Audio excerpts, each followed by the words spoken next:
पिछले 3-4 दिन से हर रोज देहरादून में भाईजान इकट्ठा होते हैं, शक्ति प्रदर्शन करते हैं, ताकत दिखाने की भरपूर कोशिश करते हैं।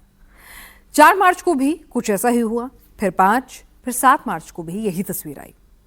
भीड़ से बड़ी बड़ी तकरीर भी दी जाती है। मस्जिद, मदरसे जैसे शब्द गूंजते हैं देहरादून में। तो सवाल ये कि आखिर देहरादून में ऐसा क्या हो रहा है कि मुसलमान एक साथ इकट्ठा हो रहे हैं? क्या देहरादून का माहौल खराब करने की कोशिश है?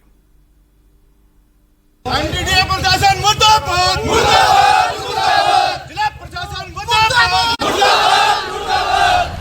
कार्रवाई नहीं सहेंगे,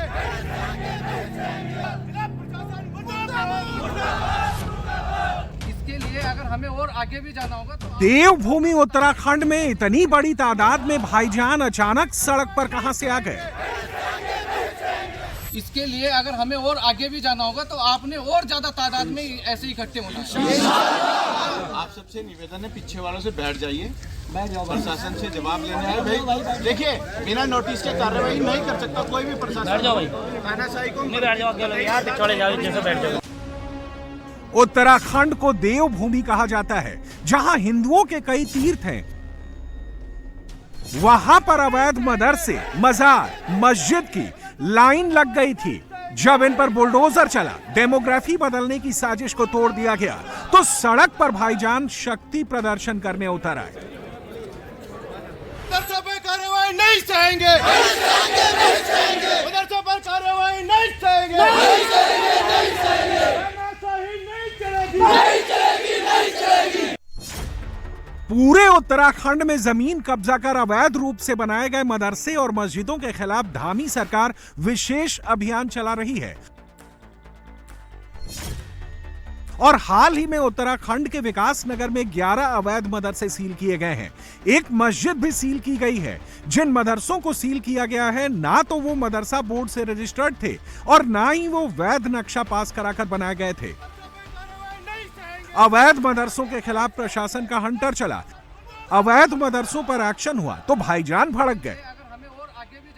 सड़क पर उतरकर प्रदर्शन, नारेबाजी करने लगे, कार्रवाई को तानाशाही बताने लगे। याद रखना मुसलमानों, जिसने अपनी तारीख को भुलाया उसका मुस्तकबिल खराब हो गया। क्या तुम अपनी तारीख को भुला दोगे? क्या तुम अपनी तारीख को भुलाओगे? याद रखना, ये मदरसे हैं तो मेरा वजूद है। याद रखना, ये मदरसे हैं तो तुम्हारा वजूद है। अगर ये मदरसे नहीं, मस्जिद नहीं, तो न तुम्हारा वजूद है न मेरा वजूद है। जब अल्लाह के घर की हम हिफाजत नहीं कर सकते, धिक्कार है हम पर जीना, धिक्कार है हमारी जिंदगी। हम इस जिंदगी को कुर्बान करने के लिए तैयार है। क्या चाहते हो? तो हमारी जान लेना चाहते हो, हम तैयार हैं। धामी सरकार ने साल 2024 में उत्तराखंड में चल रहे मदरसों का सर्वे करवाया। सर्वे की रिपोर्ट जनवरी 2025 में आई। इस रिपोर्ट को देखकर हर हिंदू चौंक गया। उत्तराखंड में चल रहे मदरसे बता रहे हैं कि कैसे भाईजान उत्तराखंड की डेमोग्राफी बदल रहे हैं। सर्वे में उत्तराखंड में करीब 615 मदरसे मिले, जिसमें से 415 मदरसे उत्तराखंड मदरसा बोर्ड से रजिस्टर्ड मिले, जबकि 200 के करीब मदरसे अवैध रूप से चल रहे थे। इनमें सबसे ज्यादा 129 फर्जी मदरसे उधम सिंह नगर जिले में मिले। देहरादून में 60 और हरिद्वार में 21 मदरसे फर्जी मिले।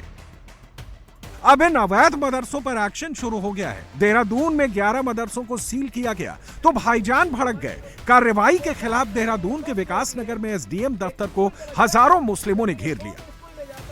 उत्तराखंड के अलग अलग जिलों में 500 मुस्लिमों की भीड़ देहरादून पहुंच गए। कोई अल्मोड़ा से, तो कोई नैनीताल, तो कोई उधम सिंह नगर। हरिद्वार में मदरसों पर कार्रवाई के खिलाफ विरोध प्रदर्शन देहरादून आ पहुंचा। रमजान का पाक महीना शुरू होते ही जो है उप जिलाधिकारी महोदय द्वारा जो है बिना नोटिस दिए मदरसों पर कार्यवाही करने का काम शुरू कर दिया गया, जिसके संबंध में मुस्लिम सेवा संगठन सिटी मजिस्ट्रेट महोदय से मिले। सिटी मजिस्ट्रेट महोदय द्वारा आश्वासन दिया गया कि भाई पूरे रमजान के महीने जो है कोई भी कार्यवाही मदरसों के ऊपर और मस्जिदों के ऊपर नहीं होगी।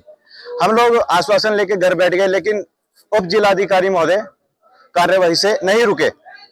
मुस्लिम सेवा संगठन ये आह्वान करता है यहाँ से कि अगर इस कानूनी कार्रवाई को यहीं ना रोका गया और बिना नोटिस दिए कानूनी कार्रवाई करते रहे मदरसों के ऊपर, तो हम माननीय न्यायालय का रुख करेंगे। 2011 में उत्तराखंड में 14% मुस्लिम आबादी थी, लेकिन 2025 में देहरादून, यूएस नगर, हरिद्वार, नैनीताल जैसे जिलों में मुस्लिम आबादी 20% को पार कर चुकी है। वक्फ बोर्ड के मुताबिक 2003 में जिस उत्तराखंड में 2100 मस्जिद, दरगाह, मदरसे और कब्रिस्तान थे, उनकी संख्या आज 5000 हो गई है।